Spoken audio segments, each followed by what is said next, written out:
जय श्री कृष्णा, जय बालाजी महाराज, जय श्री श्याम। स्वागत है आप सभी का इटर्नल लेसन्स के चैनल में। तो आज है हमारा 10वां दिन, 108 दिन श्रीमद् भागवत गीता की सीरीज में आप लोगों के साथ। कल हमने आपको बताया था कि अर्जुन को श्री कृष्ण भगवान अर्जुन का रथ बीच में ले गए थे युद्ध क्षेत्र में, जहाँ से उसने पांडवों और कौरवों को देखा, अपने सगे संबंधियों को देखा तो वो अधीर हो गया, वो बेचैन हो गया। उसने अपना धनुष बाण भी नीचे छोड़ दिया। तो आज चलते हैं 10वें दिन, श्लोक 31। न च श्रेयो न पुष्ययामि हत्वा स्वजन्माहवे न कांगे विजयं कृष्ण न च राजं सुखानि च। अर्थात हे कृष्ण, इस युद्ध में अपने ही स्वजनों का वध करने से न तो मुझे कोई अच्छाई दिख रही है, न ही मुझे उसमें किसी प्रकार की विजय दिख रही है। राज्य सुख की इच्छा का तो कुछ दिखाई ही नहीं दे रहा। अर्थात कहने का मतलब यह है कि यह जाने बिना कि मनुष्य का स्वार्थ विष्णु कृष्ण में है, सारे बुद्धिजीव शारीरिक संबंधों के प्रति यह सोचकर आकर्षित होते हैं कि वे ऐसी परिस्थिति में प्रसन्न रहेंगे जहां उनको ये सांसारिक रिश्ते नातेदारी दिखे, पैसा दिखे, राज्य दिखे, जमीन जायदाद दिखे। सच्चाई ये नहीं है। सच्चाई ये है कि हम सभी को उस परम पिता परमात्मा के साथ संबंध बनाना चाहिए। वो हमारी असली पूंजी है जिसके पीछे हमें भागना चाहिए। ये है अर्जुन का। अर्जुन तो क्षत्रिय का नैतिक धर्म भी भूल गया था। कहा जाता है कि 2 प्रकार के मनुष्य परम शक्तिशाली और जाज्वल्यमान सूर्य मंडल में प्रवेश करने के योग्य होते हैं। एक क्षत्रिय जो कृष्ण की आज्ञा से युद्ध में मरता है, दूसरा सन्यासी जो आध्यात्मिक अनुशीलता में लगा रहता है। अर्जुन अपने शत्रुओं को भी मारने में विमुख हो रहा है। अपने संबंधियों की बात तो छोड़ ही दें, वह सोचता है कि स्वजनों को मारने से उसे जीवन में कोई सुख नहीं मिलेगा। लड़ने का वो कोई इच्छुक नहीं था। उसने तो वन जाने का निश्चय कर लिया, जहां वह एकांत में निराशापूर्वक जीवन काट सके। किंतु क्षत्रिय होने के नाते उसे अपने जीवन निर्वाह के लिए राज्य चाहिए, क्योंकि क्षत्रिय कोई अन्य कार्य नहीं कर सकता। इसीलिए वह अपने जंगल को एकांतवास करके निराशा का एकांत जीवन बिताने के योग्य समझने लगा था। श्लोक 32 से लेकर 35 तक। किम नो राजयेन गोविंदा किम भोगीर्जीवितेन वा येषामर्थे कांक्षितं नो राज्यं भोगा सुखानि च त इमे वय स्थिता युद्धे प्राणांस्तयक्त्वा धनानि च आचार्या पितरः पुत्रास्तथैव च पितामहः मातुलाश्रवे श्रुहा पुत्राः श्याला सम्बन्धिनांस्तदा एतानन हन्तुमिच्छामि गृन्तोऽपि मधुसूदन अपि त्रैलोक्यराजस्य हेतो किं नु मही कृते निहत्य धार्तराष्ट्रान् का प्रीति साया जनार्दनः। हे गोविंद, हमें राज्य सुख और इस जीवन से क्या लाभ, क्योंकि जिन सारे लोगों के लिए हम जीना चाहते हैं, हम इस युद्ध भूमि में खड़े हैं मधुसूदन। वो सारे गुरुजन, पितृगण, पुत्रगण, पिता में मामा, ससुर, पौत्र, साले, संबंधी सब अपना अपना धन और प्राण त्यागने के लिए तत्पर खड़े हैं और मेरे समक्ष खड़े हैं। तो फिर मैं इन सबको क्यों मारना चाहूंगा? भले ही वे मुझे क्यों ना मार डालें। हे जीवों के पालक, मैं इन सब से लड़ने के लिए तैयार नहीं हूँ। भले ही लोग ही क्यों ना मिले मैं, परंतु अपने परिवार को पृथ्वी पर इन सबको नहीं कर सकता। भला धृतराष्ट्र के पुत्रों को मारकर हमें कौन सी प्रसन्नता मिलेगी? अर्जुन ने भगवान कृष्ण को गोविंद कहकर संबोधित किया, क्योंकि वे गोवों और इंद्रियों के समस्त प्रसन्नता के विषय हैं। इस विशिष्ट शब्द का प्रयोग करके अर्जुन संकेत करता है कृष्ण यह समझे कि अर्जुन की इंद्रियां कैसे तृप्त हो गई हैं। भौतिक दृष्टि से प्रत्येक व्यक्ति अपनी इंद्रियों को तुष्ट करना चाहता है। वह चाहता है कि ईश्वर उसकी आज्ञा का पालन आज्ञा पालक की तरह काम करे, लेकिन ईश्वर उसकी तृप्ति वहीं तक करते हैं जितने के वे पात्र होते हैं, जितना उसको रिक्वायरमेंट होती है। हम कहते हैं कि भगवान ने हमारे साथ ये बुरा किया, वो बुरा किया। हम भूल जाते हैं कि आज का एक भगवान ने जो बुरा किया, जिसको हम मानते हैं कि बुरा किया, लेकिन असल में वो बुरा भी अच्छा होता है।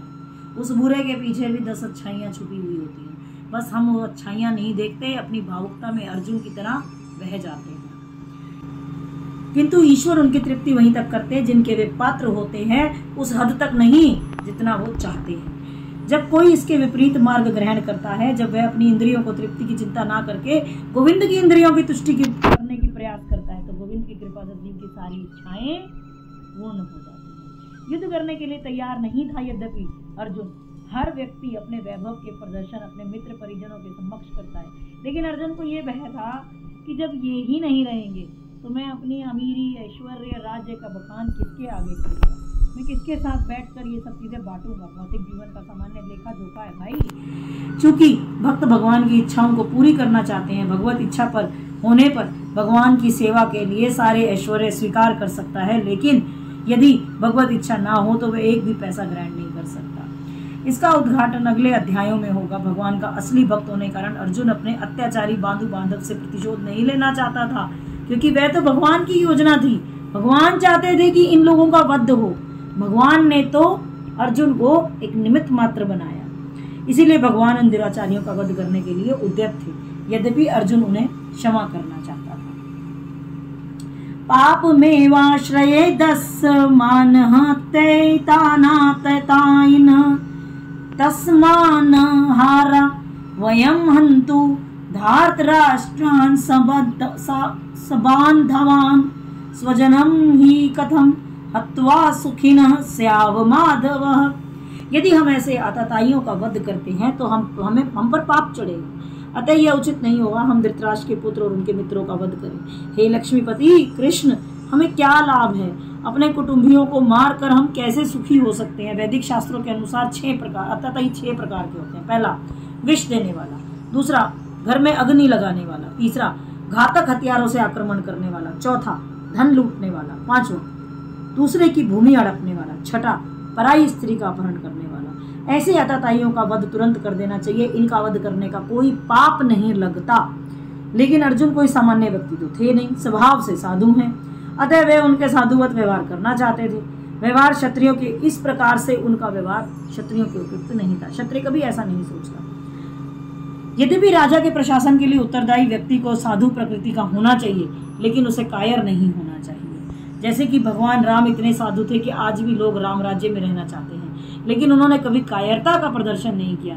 रावण को जब मारना था तो रावण को मारा, उन्होंने ये नहीं सोचा कि वो उनके मित्र विभीषण का भाई है। अर्जुन द्वारा कृष्ण को माधव और लक्ष्मीपति के रूप में संबोधित करना भी सार्थक है। वह लक्ष्मीपति कृष्ण को यह बताना चाह रहा है कि ऐसा करने के लिए प्रेरित ना करें जिससे अनिष्ट हो। लेकिन कृष्ण तो कभी किसी का अनिष्ट चाहते ही नहीं, भक्तों का तो कदापि नहीं। यद्यपयेते न पश्यन्ति लोभोपहत चेतसः कुलक्षय कृतं दोषं मित्रद्रोहे च पातकं कथं न गेत समाभि पापादस्मान्निवर्तितुं कुलक्षय कृत दोषं प्रपशयद् अर्जुनार्दनः। हे जनार्दन, यद्यपि लोभ से अभिभूत चित्त वाले ये लोग अपने परिवार को मारने और मित्रों से द्रोह करने में कोई द्वेष नहीं रखते, किंतु हम लोग जो परिवार के विनिष्ट करने में अपराध देख सकते हैं, ऐसे पाप कर्मों में क्यों प्रवृत्त हैं? क्षत्रिय से यह आशा नहीं की जाती कि वह अपने विपक्षी दल द्वारा युद्ध करने और जुआ खेलने का आमंत्रण दिए जाने पर मना करे। ऐसी अनिवार्यता में अर्जुन लड़ने से नकार नहीं सकता था, क्योंकि उसको दुर्योधन के दल ने ललकारा था। लेकिन अर्जुन को दुष्परिणाम दिखाई दे रहे थे, अतः वह इस ललकार को स्वीकार नहीं करना चाहता था। यदि परिणाम अच्छा हो तो कर्तव्य वस्तुतः पालनीय है, किंतु परिणाम विपरीत हो तो हमें अपना कर्तव्य पालन करने के लिए एक बार सोचना चाहिए। इन पक्ष विपक्ष के विचार करके अर्जुन ने युद्ध न करने का निश्चय लिया। आज का वीडियो यहीं समाप्त करते हैं। उम्मीद है कि आपको ये वीडियो पसंद आया होगा। आप प्लीज़ चैनल को लाइक, शेयर और सब्सक्राइब करना ना भूलें। धन्यवाद। हरे राम, हरे कृष्ण।